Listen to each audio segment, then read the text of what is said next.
Hola, hola, muy buenas a todos. Mi nombre es Esther y en el día de hoy os vengo a hablar del caso de Marta del Castillo. ¿Por qué comienzo hablando de este caso? Pues porque es el caso que a mí más me ha marcado. Al final yo creo que todas las personas a las que nos gusta el True Crime tenemos un caso favorito por excelencia. Para mí ha sido este, sin duda. ¿Y por qué elegí este caso? Pues yo al final tenía un año menos que Marta en el momento de los hechos. Yo tenía 16 años y yo creo que al final por ese motivo es por el que ha sido mi caso favorito. También fue un caso que se le dio mucha voz en todas las televisiones, estábamos toda España enterada sobre este caso. Me veía muy reflejada en la figura de Marta. De hecho fue el caso que decidió qué carrera quería estudiar yo. Yo estaba entre psicología y derecho, sé que a priori no tiene mucho que ver ninguna de las dos, pero al final, por ejemplo, yo creo que en el True Crime sí que tiene mucho que ver. Yo cuando veo todos los vídeos de True Crime sí que intento como analizar la mente del asesino, de por qué cometió este hecho. Y aunque obviamente no soy psicóloga porque finalmente me decidí por estudiar derecho, es algo que me llama muchísimo la atención. De hecho, no descarto estudiarlo en algún momento, aunque solo sea para mí como hobby. Os voy a dejar por aquí mi Instagram, que he hecho un Instagram nuevo para hablar de estos temas, para avisaros cuando subo vídeo, así que seguidme, porfi. Vamos a por ello.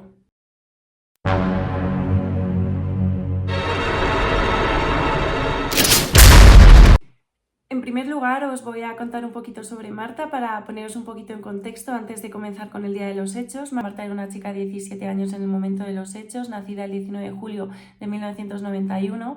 Ese año iba a cumplir los 18, que al final creo que todas las personas que cuando somos adolescentes esperamos cumplir esa edad. Y era una chica muy cariñosa, muy alegre, muy confiada, quizás demasiado, y tenía muchos amigos, una familia que le quería. Era hija de Antonio del Castillo y Eva Casanueva. Tenía dos hermanas más pequeñas que tenían en el momento de los hechos 10 y 13 años y un abuelo que me voy a detener aquí un poquito porque me parece una figura entrañable.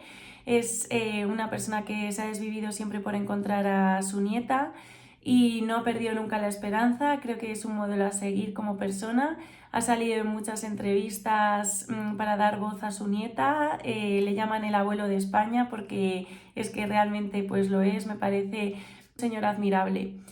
Nos tenemos que remontar al 24 de enero de 2009 en Sevilla, que es una provincia andaluza situada en España, de donde soy yo. En ese día la familia de Marta se levanta sobre las 9, 9:30, era un sábado muy lluvioso y ese día tocaba cambiar las sábanas, así que Marta estuvo ayudando a su madre a hacerlo. Estaba Marta muy contenta ese día, no sabía si iba a ir con unos amigos, con otros, iba a ir a un centro comercial, quería ver también un bordador porque a Marta le gustaba mucho la Semana Santa. Sí que la Semana Santa en Sevilla es preciosa. De hecho, a mí me llama mucho la atención que a Marta le gustase la Semana Santa tanto y, por ejemplo, la Feria de Abril no le gusta demasiado. De hecho, ese mismo día le pidió a su abuelo dinerillo para comprar un aparato para echar incienso de Semana Santa para que le diese la casa a Semana Santa. Y Eva Casanueva le dijo a su hija: uy, Marta, ¿pero qué haces poniendo eso? Que estamos en enero. Y dice: ay, mamá, Dios, que tengo muchas ganas ya de que sea el 18 de abril. Se pone a comer la familia y después de comer Marta se conecta al Messenger. Messenger era una red social que había en ese momento, que junto con Twenty, que es lo que utilizábamos. Facebook también existía ya, pero yo creo que era menos utilizado para la gente de nuestra edad. Y estaba hablando con una amiga que se iba a poner. Ese día llevaba Marta unos pantalones vaqueros y una cazadora de pana negra. Y de repente son las 5:00 de la tarde y suena el telefonillo y dice la madre de Marta, y dice: uy, Marta, ¿quién es? Y dice: es el Miguel, que viene a buscarme. Y dice la madre, le sorprendió porque dijo: uy, pero sí, ¿qué hace aquí Miguel? Porque Marta y él habían estado saliendo en la primavera pasada durante un mes y medio, que casi no se le puede llamar que estuvieran saliendo porque fue muy poquito tiempo. Ella le dejó porque Miguel era una persona, por lo visto, que se enfadaba con frecuencia, era un poco violento. Cuando se enfadaba se ponía a dar golpes a objetos y a Marta al final no le gustó demasiado porque también era muy celoso. Y cuando se lo contaba a su madre, la madre le decía: ten cuidado porque tiene un perfil típico de maltratador. Miguel, vamos a hablar ahora de Miguel para también poneros un poquito en contexto. Miguel es un chico de 19 años, nacido en 1989. Su padre le abandonó cuando era pequeño Vivió con su madre hasta los 17 años, que murió, era inválida, iba en silla de ruedas y aparte era ciega, trabajaba en la ONCE y estuvo haciéndose cargo de su madre hasta que se murió. Aparte, Miguel tiene un hermano del que también vamos a hablar, llamado Francisco Javier Delgado, era bastante más mayor y era hermano por parte de madre. Luego os hablaré un poquito más de este señor. Entonces Marta baja, cierra la puerta a las 5:30, es la última vez que su madre la ve con vida a Marta. Se quedan hablando en el portal y en ese momento aparece su padre cargado de bolsas porque venía de comprar y es Marta la que le abre la puerta del portal. En esto que Antonio del Castillo ve que Miguel tiene la moto ahí y le dice: no quiero ver a Marta subida a esa moto, y Miguel le contestó: tranquilo que solo estoy de paso. A todo esto, Antonio del Castillo se sube y Marta se va con él en la moto. Como dice su madre, eligió mal ese día. En esa tarde se dedican a ir a diferentes recados. Primero van a un lugar a quedar con una amiga de Marta para que Marta le dejase unos apuntes. Luego se van a ver a otros amigos a una plazuela en la que se encuentra Francisco Javier García Marín. Este le vamos a llamar el Cuco. Es un chico de 15 años en ese momento, uno de los mejores amigos de Miguel Carcaño. Se encuentran con él y en ese momento le dicen que luego van a ir a casa de Miguel Carcaño, a León 13, porque en ese momento Miguel Carcaño estaba viviendo en camas con una novia suya que tenía 14 años en el momento de los hechos y que se llamaba Rocío. Vivía con ella y con los padres de esta. Y entonces le dice que vaya a León 13, que es la casa de Miguel Carcaño donde vivía antes, que es donde vivía con su madre, es la casa de su madre que había heredado junto con su hermano. Le dice que van a ir a casa de Miguel Carcaño, a León 13, a coger unos CDs y que pase por allí. Entonces pues se van a hacer otros recados, van a ver a otro chico sobre las 8 de la tarde, amigo de Marta, que es bordador. Acto seguido se van a León 13, llegan sobre las 8:20 a este domicilio y se encuentra Francisco Javier Delgado, que es el hermano de Miguel Carcaño, al que os he hecho mención antes. Estaba en el baño terminándose de preparar porque se iba a ir a cenar con su hija, que era bastante pequeña, y con su exmujer a su casa. Se ponen a atender una lavadora que tenían, están hablando. Supuestamente Francisco Javier se va de la vivienda. Y en este momento se pierde el rastro de Marta.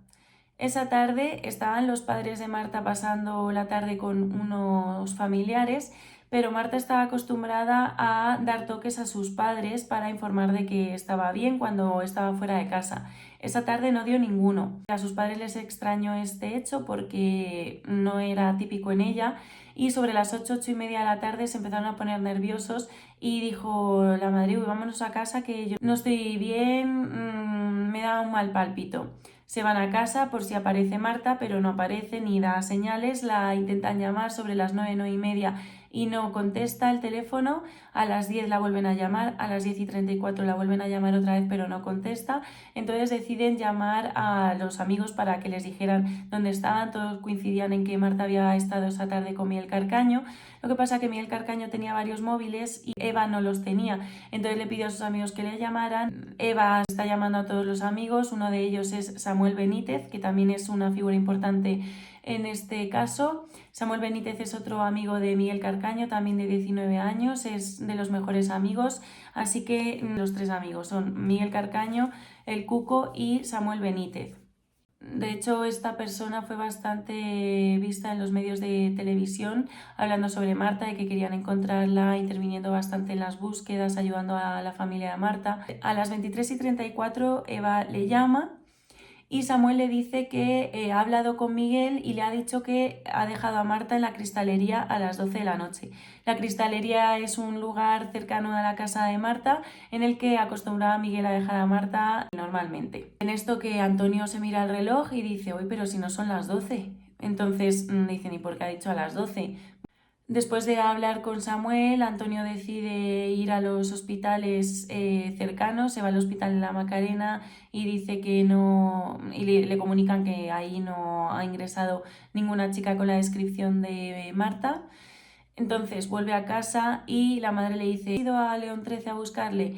Y Antonio dice: no, pero si además Miguel no vive en León 13, vive en Camas, y dice, bueno, tú vete a León 13 a ver. Sí que sabían dónde estaba León 13 porque unos meses antes habían cambiado los sofás de la casa de Marta del Castillo y estos se los llevaron a Miguel Carcaño porque Marta dijo que le venía muy bien a Miguel, que si se los podían llevar, y se los llevaron. Así que en la casa de Miguel estaban los sofás de la casa de Marta del Castillo, y entonces llega allí a León 13 y ve que hay una ventana que estaba encendida. Entonces llama, le abre un vecino y le dice, ¿vive aquí Miguel Carcaño? Y dice, sí, vive en esa ventana de ahí. Entonces Antonio ve que está completamente cerrada la ventana y bajada la persiana intenta llamar, ve que no hay luz, llama fuerte para que se le oiga, pero no le contesta a nadie. Y en ese momento lo ha dicho Antonio del Castillo en varias entrevistas, que si lo hubiera sabido hubiera cogido el gato que tenía en el coche, hubiera forzado la ventana y la persiana y se hubiera metido dentro. Ya lo entenderéis más adelante. Antonio pone la primera denuncia, a lo que la policía le contesta, se habrá ido con alguna amiga a dormir o estará de fiesta, no te preocupes. Esto le molestó mucho a Antonio porque él conocía a su hija perfectamente, sabía que su hija no iba a desaparecer así como así, sin dar señales y sin decir, oye, que me quedo un ratito más o lo que fuera. Una de las amigas consigue hablar con Miguel Carcaño y le dice, te está llamando Eva, si no te importa le coges el teléfono. Entonces Eva vuelve a llamar a Miguel y ya Miguel por fin le coge el teléfono. Estos son las 1:37 de la mañana. Y Miguel le dice, no, yo dejé a las 9:30 a Marta en la cristalería y luego me fui a Camas y ahora estoy durmiendo en Camas. Están todos los amigos de Marta, los familiares, los padres de los amigos buscando a Marta por toda Sevilla. Deciden juntarse en la plaza de Altozano sobre las 4 de la mañana. En esto que aparece también Samuel, viene corriendo, mojado de la lluvia, y viene solo con un jersey, no viene con abrigo ni nada, y a la gente le llama este hecho la atención, obviamente, porque dicen, oye, Samuel, que hace muchísimo frío, ¿qué haces sin abrigo? Y dice, no, es que vengo de casa corriendo y tengo calor, yo es que soy muy caluroso. Y claro, pero la gente dice, bueno, me da igual que seas caluroso, pero has salido de casa sin abrigo. Encima estaba lloviendo a mares. Una de las madres de las amigas de Marta llama a la vivienda de León 13 y se lo coge Francisco Javier, el hermano de Miguel, y le dice, uy, no, yo hace mucho que no veo a mi hermano y a Marta ni la conozco. Unas horas más tarde se van a la vivienda de León 13, les abre Francisco Javier de muy malas maneras y de manera muy agresiva. Y dice, ¿qué pasa? ¿Qué queréis? Somos amigos de Marta, si nos pudieras abrir la puerta y nos dejases pasar. Entran y lo primero que le llama la atención a una de las madres es que huele muchísimo a lejía, muchísimo a limpio. Y dice, uy, qué raro que a las 5 de la mañana más o menos, que sería esa hora, huela tanto a lejía. En ese momento también se encontraba Miguel Carcaño en la vivienda y no había nadie más. Preguntan por Marta del Castillo y en vez de contestar Miguel, que estaba cabizbajo, en plan, sí, no, tal, sin decir nada, en plan, sin mirarle a los ojos a nadie, Francisco Javier es el que está contestando todo el rato, cosa que no entiendo, porque si le están preguntando a Miguel, que es el que ha estado con Marta, que dónde está, que deje contestar a su hermano, no que conteste él. Y dice, no, sí, mi hermano dice que ha dejado a Marta en la cristalería a las 9:30. Y dice, él no sabe nada.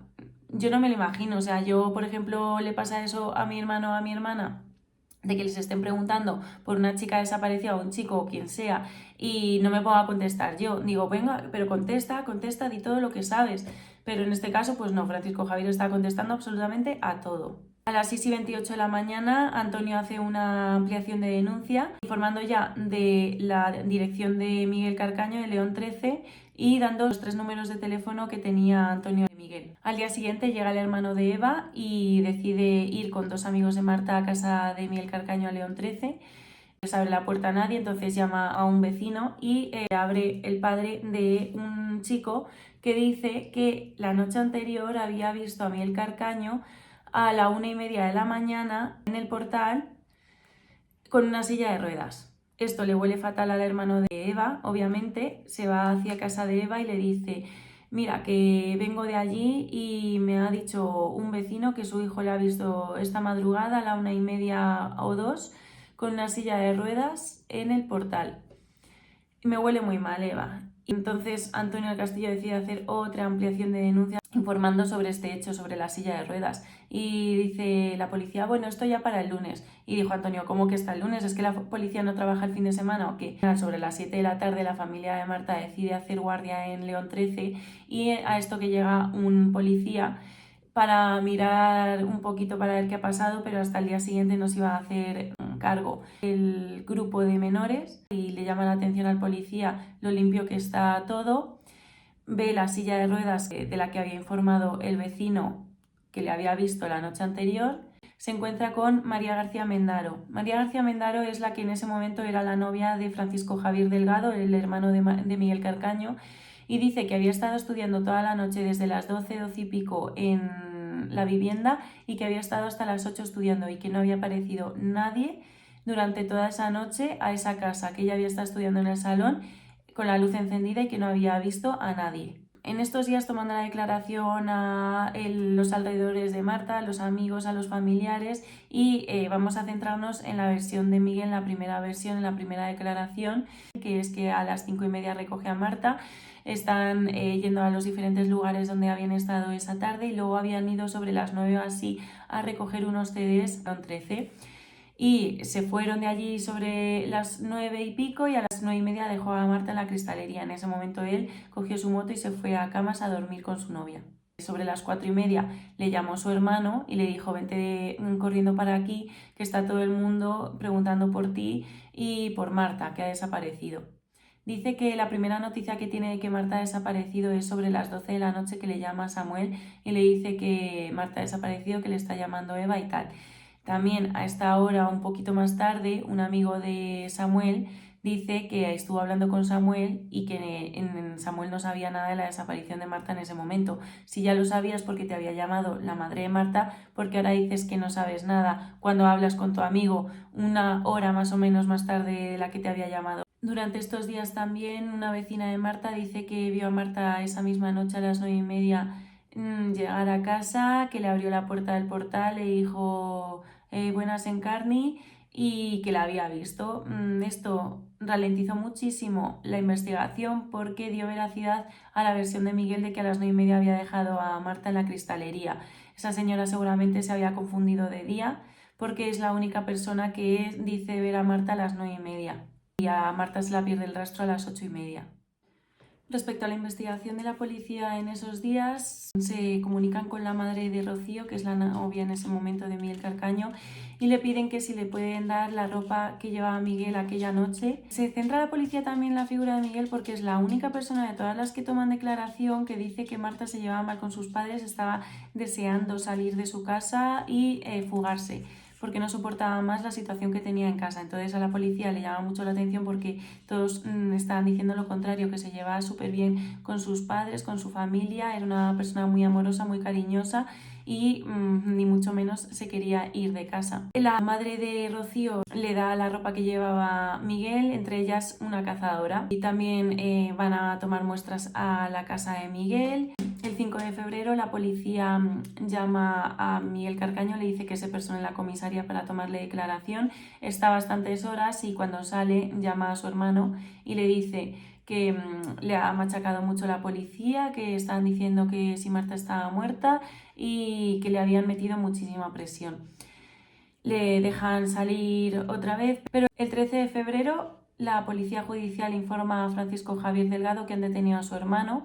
Le detienen porque han encontrado sangre en la cazadora que le habían dado a la policía, de la cazadora que llevaba Miguel aquella noche. Este hecho se lo comunican a Miguel Carcaño y el día 14 de febrero se derrumba y confiesa que ha sido él el que ha matado a Marta. Ese día, el 13 de febrero, detienen junto a Miguel Carcaño a otras 5 personas más que están relacionados con Marta, entre ellos Samuel.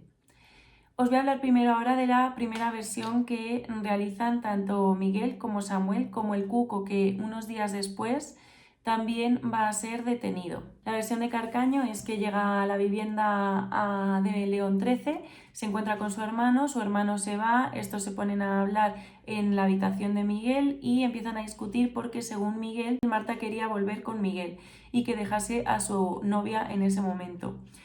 Entonces empieza la discusión a venirse arriba y Miguel Carcaño coge un cenicero, le da un golpe seco a Marta del Castillo en la sien y esta se derrumba en el suelo. Entonces llama a Samuel y al Cuco, llegan a la vivienda y entre los tres la meten en un coche que trae Samuel y la tiran en el río Guadalquivir por un puente. Según la versión de Samuel, Miguel le llama esa noche por teléfono pidiéndole que vaya a León 13, que tiene un marro muy grande. Samuel se traslada a León 13 en autobús, que él está en Montequinto en una fiesta, y se encuentra a Marta tirada en el suelo y ensangrentada en la habitación.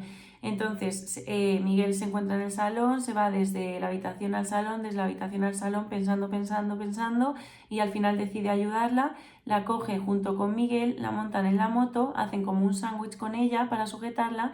Miguel conduce, luego detrás va Marta y detrás va Samuel sujetando a Marta. La trasladan y la tiran por el puente al río Guadalquivir.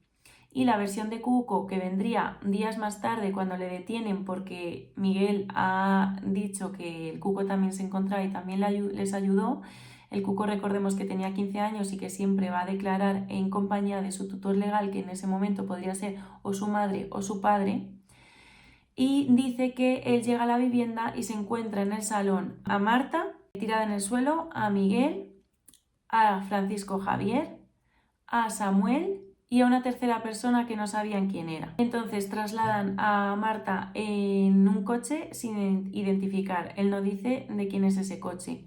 Es muy importante la versión del Cuco porque para mí es la más espontánea, la que más verdad tiene sobre quién está en la vivienda. Respecto a Samuel, desde las 9:30 de la noche hasta las 10:30 no tiene coartada y nadie le ha visto, aunque en el juicio dice que no estuvo ese día solo ni 5 minutos, pero desde las 9:30 hasta las 10:30 tiene un vacío en el que nadie le ve. Además, resulta imposible, estando él en Montequinto, que eso sí que está comprobado que está en Montequinto en una fiesta, llegar en autobús desde las 9:30 a las 10:30 a León 13 y volver.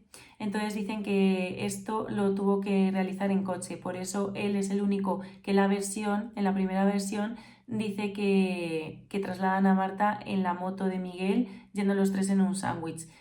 Entenderéis que esto resulta muy difícil de creer. Ese mismo día, el 14 de febrero, comienzan las búsquedas en el río y estarían buscando a Marta hasta el día 16 de marzo sin éxito. No quedó ni un solo palmo del río y sus alrededores sin buscar. Hicieron además hasta experimentos con cerdos que tenían un comportamiento muy parecido al comportamiento del cuerpo humano y tampoco dio resultado. A causa de la declaración del Cuco, que sitúa a Francisco Javier Delgado en la vivienda, también junto con Marta, una vez está fallecida, detienen a Francisco Javier también, y la versión de este es que se encuentra en la vivienda, se está terminando de arreglar y llega Miguel acompañado de una persona que él ni conoce ni nada, no sabe si le dijo que venía acompañado o que venía con Marta y que le hubiera sonado que igual que dijese Marta, que Eustaquia o que Paquita. Entonces se terminó de preparar, se marchó y se fue directo a Tarsis, a la vivienda de su exmujer, que iba a cenar con su hija. Allí estuvo hasta las 11:30, momento en el cual le recoge María García Mendaro, y María le pide que si puede estudiar esa noche en León 13 porque había quedado con unos amigos para estudiar, pero al final ese plan no había salido, y entonces Francisco Javier le dice que sí, que podría ir a estudiar. Lo que pasa es que había estado Miguel Carcaño ahí y que no sabía si después iba a estar también. Y dijo ella que si iba a estar Miguel Carcaño, que ella no se iba a quedar.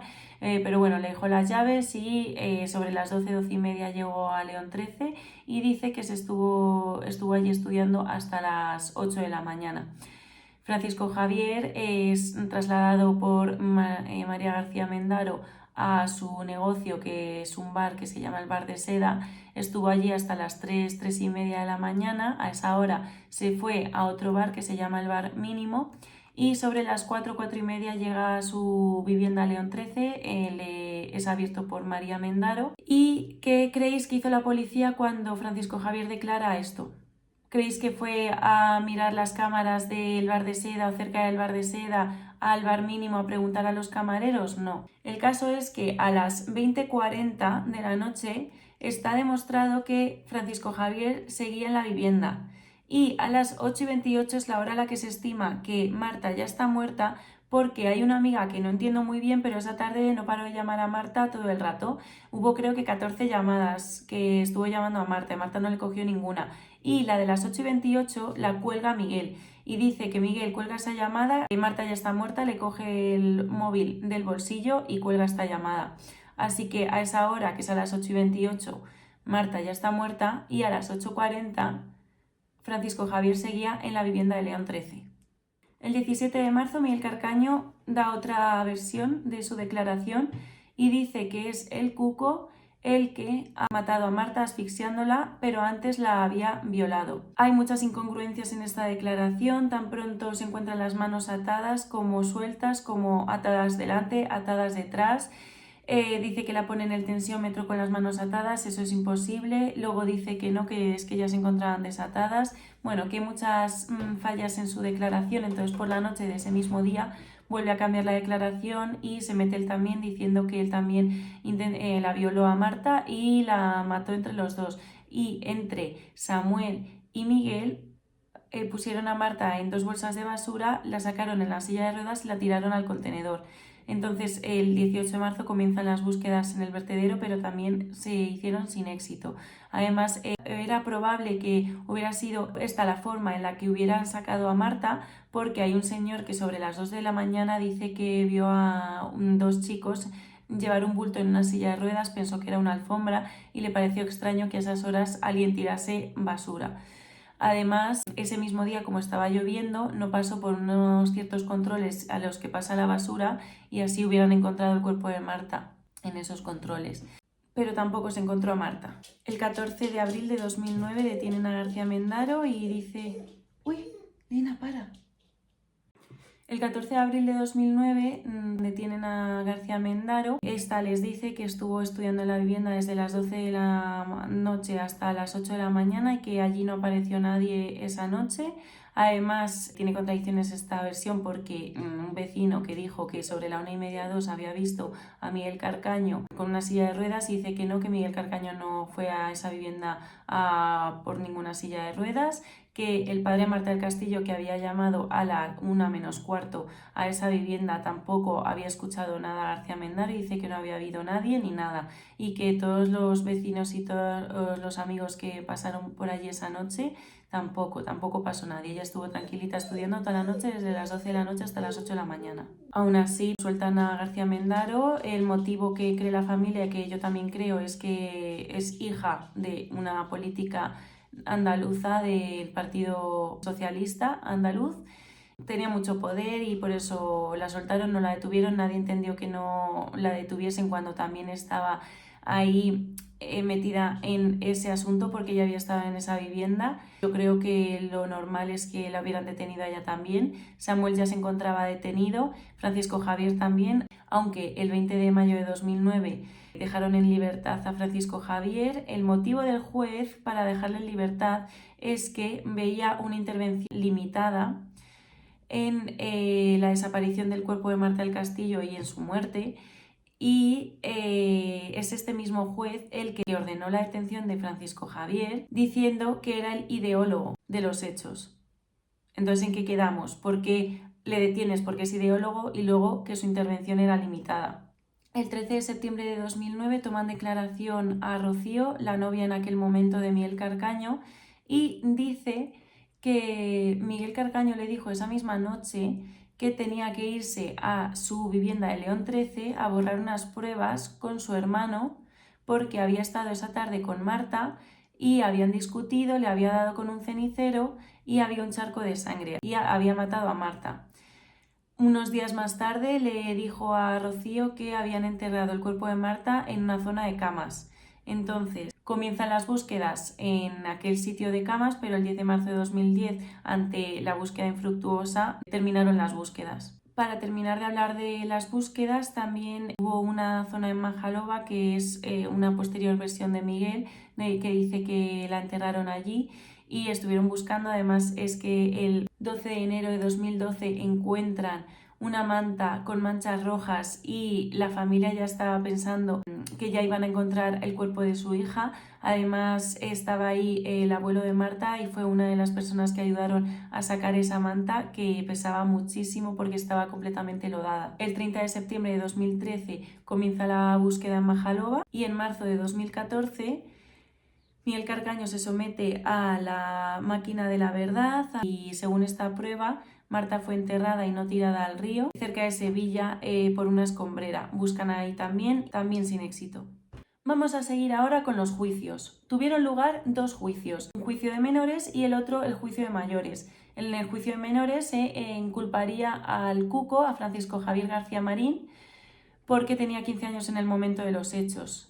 En este juicio, el Cuco se desmarca de toda su declaración primera, en la que él se inculpaba también a Francisco Javier Delgado, a Miguel y a Samuel Benítez. ¿Por qué hace esto? Según él, en el juicio dice que es porque su primera declaración fue bajo presiones policiales. Recordemos que al ser menor de edad siempre estaba acompañado en sus declaraciones de su tutor legal, ya fuera su madre o su padre, y veo muy complicado, lo primero, que la policía presione, y lo segundo, que lo haga en presencia de sus padres, de sus tutores legales.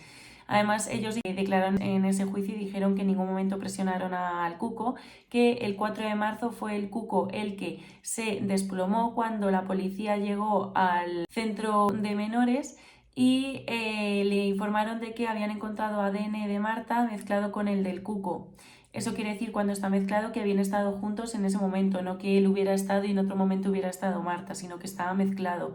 Entonces es por eso por lo que se desploma, no por presiones. Pero en este juicio él dice que no tiene nada que ver, que él no sabe nada, que no sabe dónde está el cuerpo de Marta y que tampoco ha recibido ninguna amenaza por parte de Francisco Javier Delgado, que en su primera declaración dijo que no había dicho nada porque le había amenazado con que le iba a pasar algo muy malo a él y a su familia. Fue a puerta cerrada al ser un juicio de menores, por lo que no tenemos ningún audio, ninguna imagen sobre este juicio, pero como el Cuco luego declara en el juicio de mayores como testigo, pues va a decir básicamente lo mismo que os acabo de contar. El Cuco se estaba enfrentando a una pena de 6 años en un centro de menores y a 3 años de libertad condicional.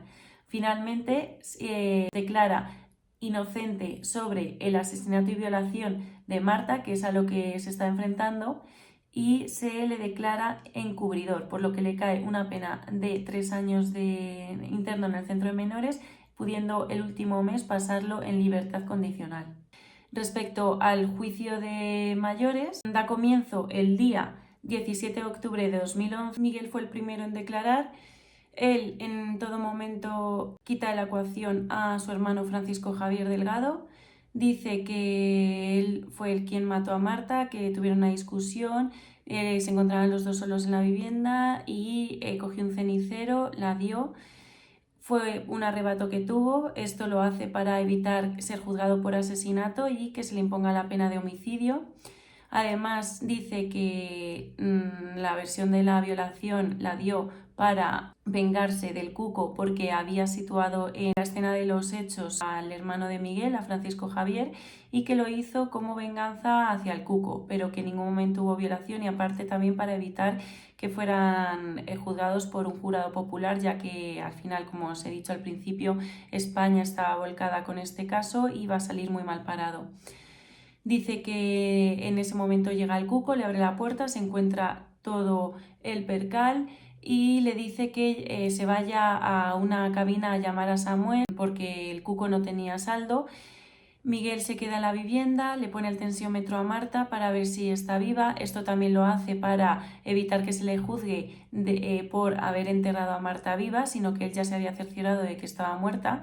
Y luego dice que no sabe dónde se encuentra el cadáver, que se lo llevaron entre el Cuco y Samuel, que Samuel llegó en un Opel Astra Granate y se lo llevaron entre los dos y él se quedó limpiando. Que no sabe nada de dónde la llevaron ni nada, para evitar también una mayor condena. Después declara a Samuel y Samuel dice que es todo mentira, que el día 24 de enero no aparece en ningún momento en la vivienda de León 13, que él no ayudó a Miguel Carcaño y que no se enteró de la desaparición de Marta hasta más tarde, cuando le llamaron los amigos de que había desaparecido Marta. Además niega que Eva le llamase a las 23:34 de la noche. ¿Cómo puedes negar eso si la llamada está ahí? Es una prueba fehaciente y probada, o sea, es que está completamente probado que te había llamado Eva Casanueva a las 23:34 y que esa llamada había durado 1 minuto y pico. ¿Cómo puedes decir que es mentira si está en los papeles, si está en la investigación policial completamente probado? Yo creo que lo hace porque como en esa llamada él dijo que había hablado con Miguel y le había dicho que había dejado a Marta a las 12 cuando todavía no eran las 12 y aparte él niega haber hablado con Miguel. Luego hay un careo también entre Miguel Carcaño y Samuel, si es que se le puede llamar careo, porque fue de risa, sinceramente. El juez no les dejaba explicarse, no dejaba que se faltaran el respeto.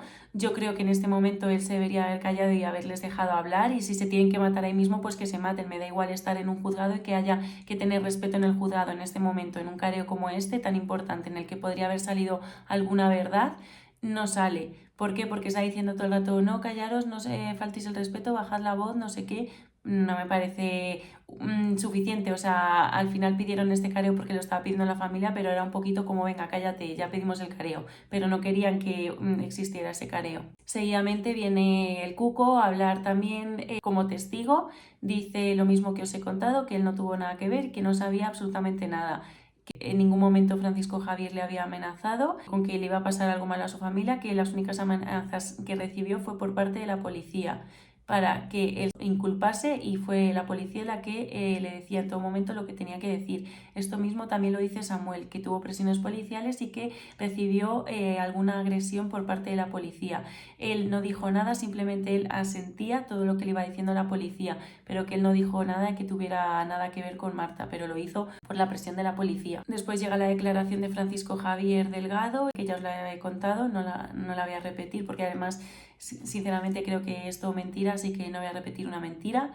Luego declara también María García Mendaro, otra mentirosa, porque dice que estuvo en la vivienda desde las 12 de la noche hasta las 8 de la mañana estudiando y que por allí no apareció nadie, que no apareció tampoco Miguel por la silla de ruedas ni nada. También Miguel Carcaño en su declaración dice que todo esto sucede sobre las 10 de la noche. El juez, obviamente extrañado, dice y no vio a nadie a las 9:30, 10 de la noche paseando por la calle. Al final, un sábado a las 9:30 de la noche que no pase nadie por la calle, no me lo creo. Y dejando de mentiroso al otro testigo, el vecino, que había visto a Miguel de 1:30 a 2 más o menos estar en el portal con la silla de ruedas. ¿A quién creemos? ¿A Miguel o al vecino?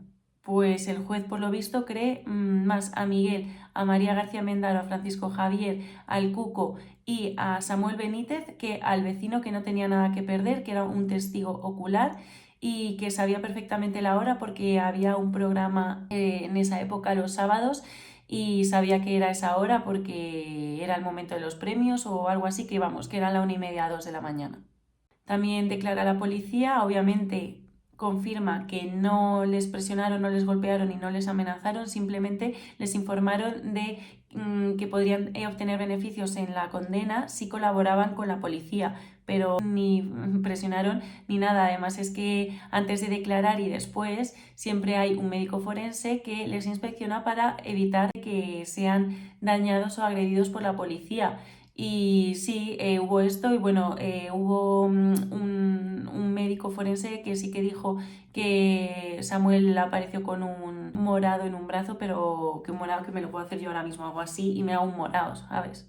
También declararon los padres de Eva, lo que ya os he contado, y los amigos también declararon que sobre las 2:15 de la mañana llegaron a la vivienda de León 13, también llamaron a la persiana y tampoco había nadie, ni contestó nadie, ni estaba la luz encendida. Según María, que le preguntaron, ¿estaba estudiando con la luz encendida? Y dice, claro, no voy a estudiar con la luz apagada. Las chulerías te las guardas para ti, bonita. Y luego es que hay una declaración de un taxista que llegó 2 años después, entonces no se le da veracidad por eso, porque llegó 2 años después. Es porque has declarado esto tan tarde y no lo dijiste desde el principio. Entonces tampoco sé yo qué veracidad darle, pero que esto no sea verdad no significa que la declaración de Francisco Javier sí lo sea, porque ya te digo yo que no me la creo. La declaración del taxista es que sobre las 9:30 de la noche llevó a Francisco Javier en taxi a la vivienda de León 13. Dice que se acuerda porque tiene una voz muy característica, muy grave, y que cuando le escuchó hablar en la televisión dijo, ha sido esta persona. Además es que recuerda su cara, que la veía desde el espejo retrovisor, y cuando en uno de los momentos en los que Francisco Javier llegó al juzgado y la masa de la multitud de la gente consiguió quitarle lo que llevaba en la cara para tapársela, pues sí que le pudo ver la cara y dijo: yo he llevado a este señor a León 13, y se acordaba del día y todo. ¿Qué pasa? Que al venir 2 años después, pues el juez no le dio mucha veracidad. También declara la madre del cuco y dice que su hijo le vio por última vez sobre las 5 de la tarde, que luego ella se fue y cuando llegó a casa sobre las 11 o 12 de la noche vio a su hijo que estaba en su habitación, le dio un beso de buenas noches y se fue a dormir, y ya no habló con él hasta el día siguiente.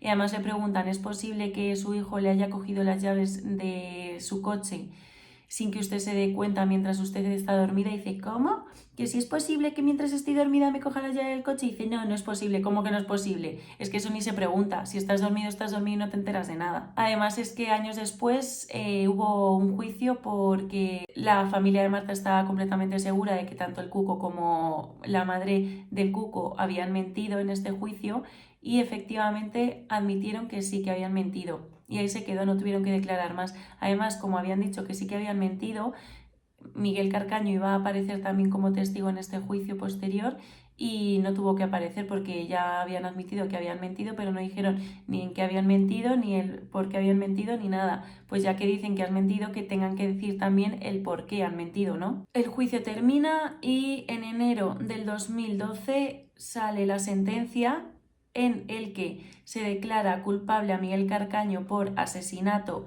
a Marta del Castillo. Me sorprende que le caiga la pena de asesinato porque yo creo que está bastante claro que ha sido homicidio, pero al final era con la intención de que cumpliera la mayor pena posible. Le cayeron 20 años, sigue en la cárcel, se entiende que saldrá en 2029 de ella. ¿Y me parecen bien 20 años? Sí, me parecen bien, o quizás un poquito más, o quizás que no saliera nunca hasta que no apareciera el cuerpo de Marta, y a lo mejor así sí que hubieras aparecido, si es que Miguel a día de hoy sabe dónde está el cuerpo de Marta. ¿Me parece bien asesinato? No, porque yo creo que está claro que es un homicidio, pero mira, has hecho tanto daño a la familia que me da igual que te haya caído asesinato, aunque haya sido, creo que claramente, un homicidio. Aparte que ahora os iré diciendo mi versión, y os adelanto que no creo que Miguel Carcaño fuera el que matase a Marta. Respecto a los demás, les declararon absueltos por falta de pruebas, no inocentes, absueltos por falta de pruebas. Esto quiere decir que si en algún momento de su vida, antes de que este caso prescriba, pueden volver a reabrir el juicio con las pruebas nuevas que haya. ¿Qué pasa? ¿Que quiere salir? A ver. Mi perrita que quiere salir. En esta época no había la tecnología que hay hoy en día, por ello en 2021 la familia de Marta solicitó al juez que se volvieran a recuperar los móviles de los implicados y se pudieran analizar con la tecnología de hoy para poder conseguir Está mi perrita aquí que quiere salir en el vídeo. Saber dónde se encontraron esos móviles aunque estuvieran apagados, pero solo aceptaron el análisis del móvil de Miguel Carcaño, aparte que es el único que se hubiera podido encontrar con vida, puesto que es el que está junto con los enseres personales de Miguel Carcaño. Y lo han analizado y todavía no se sabe nada, no se sabe nada de lo que han podido encontrar. Bueno, han podido encontrar varios mensajes, entre ellos uno que me llama la atención, que es de la novia de Miguel Carcaño en ese momento, Rocío, en el que le dice: me debes una. No sabemos el contexto tampoco de por qué se lo dijo, puede ser simplemente pues porque te he conseguido cualquier cosa, o puede ser algo relacionado con el caso de Marta. Veremos a ver si podemos enterarnos al final de qué ha ocurrido y si se ha sacado algo en claro que les pueda llevar a la familia de Marta para encontrar su cuerpo. Han pasado ya 16 años y se sigue sin saber dónde está el cuerpo de Marta. Me parece muy fuerte, muy increíble que no se sepa dónde esté el cuerpo de una persona que haya desaparecido así. Yo creo que si la policía hubiera hecho un buen trabajo, hoy sabríamos dónde se encuentra el paradero de Marta, la familia hubiera podido enterrar a Marta y el dolor hubiera sido muchísimo menor. Al final, en las horas que os he comentado, da mucha rabia porque yo creo que el cuerpo de Marta lo sacan a la 1:30 de la noche, de 1:30 a 2. Recordemos que Eva llama a Miguel estando él en camas con su novia, que es la que escucha esta conversación. No escucha a la madre, pero sí escucha cómo Miguel habla con alguien. Es la madre la que le llama, le pregunta dónde está Marta, le dice que la ha dejado en la cristalería a las 9:30 de la noche. Y en ese momento Miguel salta por la ventana de la casa de Rocío y le dice que se va a borrar pruebas. Es en ese momento en el que yo considero que sacaron a Marta del Castillo de la vivienda. El padre llega a la 1:45 a la vivienda de León 13. Entonces en ese momento, para mí, Marta está ahí dentro. Antonio del Castillo también está seguro de este hecho y por eso lo que os comenté al principio del vídeo, que decía que le da muchísima rabia y que si lo hubiera sabido lo que iba a suceder después, hubiera cogido el gato de su coche y hubiera forzado la ventana, se hubiera metido dentro y hoy tendría el cuerpo de su hija. Además, en 2013, Miguel Carcaño da otra versión que es la última, no la ha vuelto a modificar, y en esta versión dice que no fue él el que mató a Marta, sino que fue su hermano. Cuando Miguel Carcaño llegó a la vivienda, se pusieron a discutir sobre una hipoteca que había sido solicitada por Miguel Carcaño, habían modificado la vida laboral y las nóminas para que les pudieran dar esa hipoteca. El primer mes ya no pudieron pagar la hipoteca. Además, el banco le dio 800 euros a Miguel Carcaño, que utilizó para comprarse una moto, aparte también un home cinema y una Play. Y entonces Francisco Javier le empezó a echar la bronca de haberse comprado eso y Miguel Carcaño dijo que es que él pensaba que el banco se lo había dado por solicitar la hipoteca en esa misma entidad.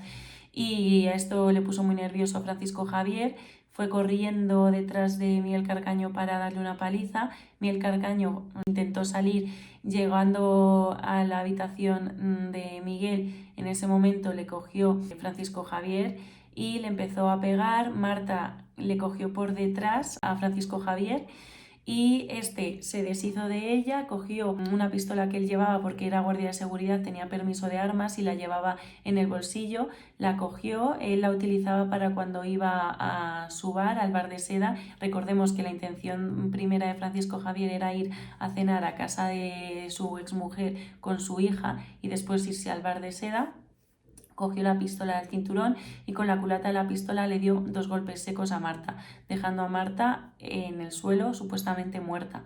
Aunque dice Rocío que, si tomamos su versión, que una vez en el suelo Marta empezaron a pegarla entre los dos, entre Francisco Javier y Miguel. Es por este motivo por el que también pienso que no quieren que aparezca el cuerpo de Marta porque aunque ya hayan pasado 16 años y a lo mejor esté muy deteriorado, pero siempre puede dar información un cuerpo y se podría descubrir que a lo mejor Marta no fue asesinada con un golpe ni con 2, sino que fueron más y en más partes de su cuerpo. Esta es la última versión que da Miguel y ahora os voy a dar mi opinión. Mi opinión es que realmente esta fue la manera en la que Marta murió, que fue Francisco Javier el que la mató, con la culata de la pistola.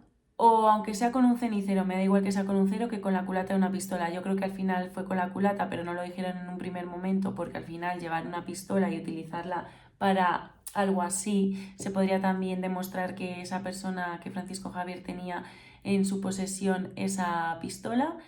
Y el motivo por el que creo que Miguel Carcaño decidió inculparse él de la muerte de Marta es por su sobrina. La hija de Francisco Javier en ese momento era muy pequeña, tenía creo que 7 años cuando ocurrieron los hechos y Miguel Carcaño al final era su sobrina y si metían en la cárcel a Francisco Javier pues no le iba a poder dar su pensión ni iba a poder estar con ella en su niñez. Recordemos que la infancia de Miguel Carcaño tampoco fue muy feliz al ser abandonado por su padre cuando era pequeño y su madre morir cuando él tenía 17 años, haberse tenido también que hacer cargo de su madre.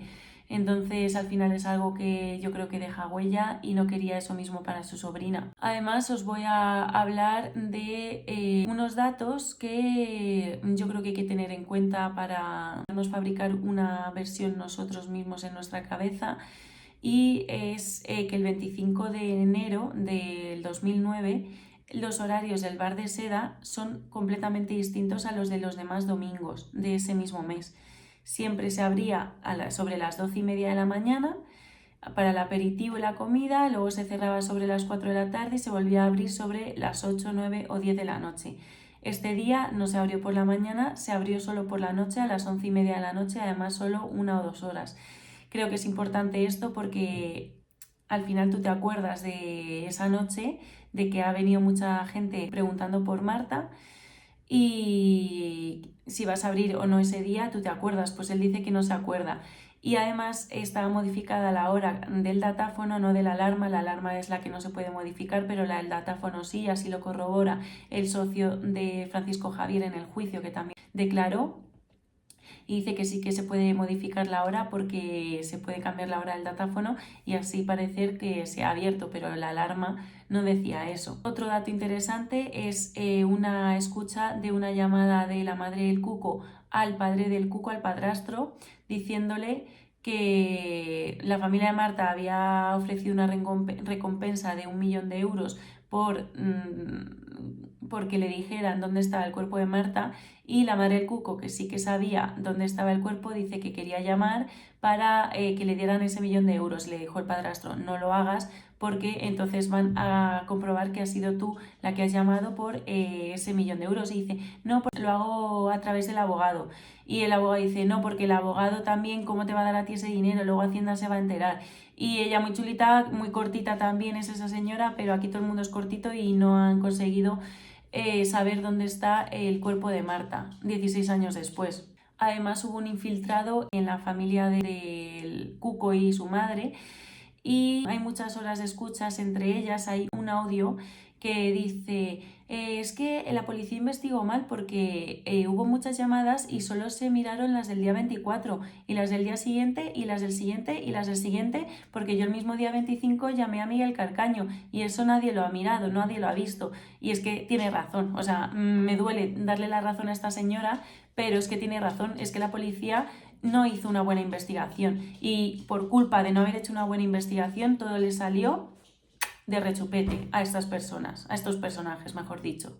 Y por último os doy el dato de que hubo unas cámaras de seguridad del piso de la urbanización, mejor dicho, de Tarsis, de la casa donde vivía la exmujer de Francisco Javier, en el que aparece alguien, se ve muy mal, pero aparece alguien muy parecido a Francisco Javier con unos andares muy parecidos a los de este, en los que se le ve cómo entra a las 9 de la noche a esa vivienda y 17 minutos más tarde, para ser exactos, él sale de esa vivienda.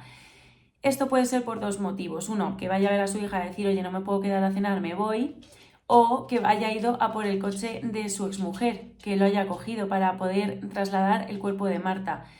No lo sé en qué coche le trasladaron, si en el coche en el que apareció Samuel de Montequinto, el Opel Corsa Granate, o en el coche de la exmujer de Francisco Javier, o en el coche de la madre del Cuco.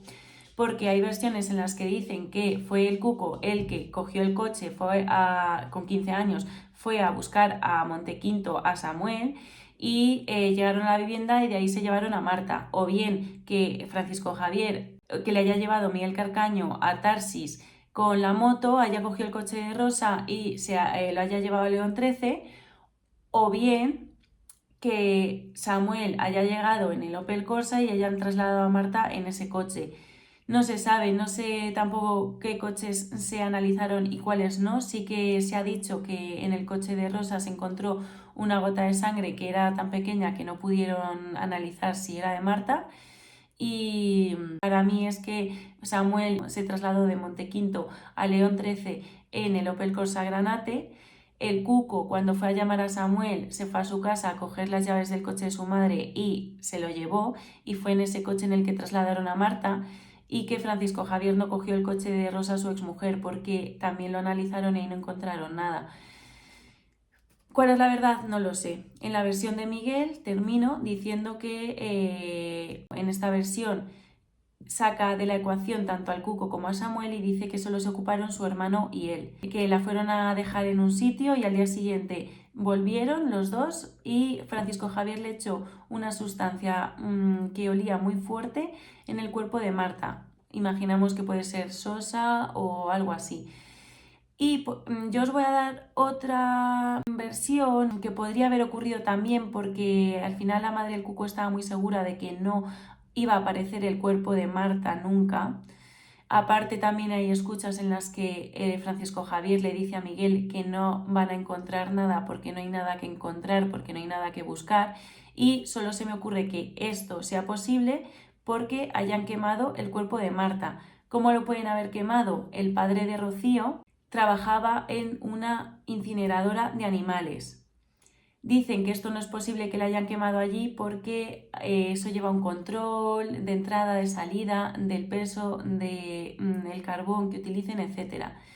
Pero es que puede ser posible, o sea, yo creo que me puedo introducir siendo trabajadora en un sitio y que no se dé cuenta nadie, o sea, sí que llevan un control, pero cuando eso se hace, bien, pero si quieren no dejar control, seguramente hay alguna forma de hacerlo.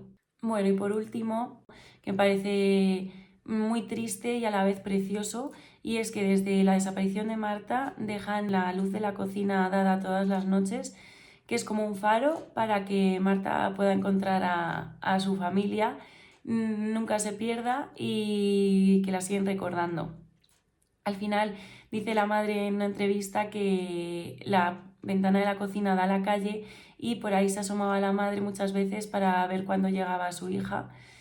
Y no sé, que me da muchísima pena. Quería comentaros esto porque al final me parece algo precioso y una buena forma de recordar a su hija y de que su hija sepa siempre dónde está su casa. Y hasta aquí el caso de hoy. Espero que os haya gustado, espero que me hayáis entendido, haberme hecho entender, ya que es un caso muy complicado, y que volváis para verme en el siguiente vídeo. Un beso muy fuerte y ¡adiós!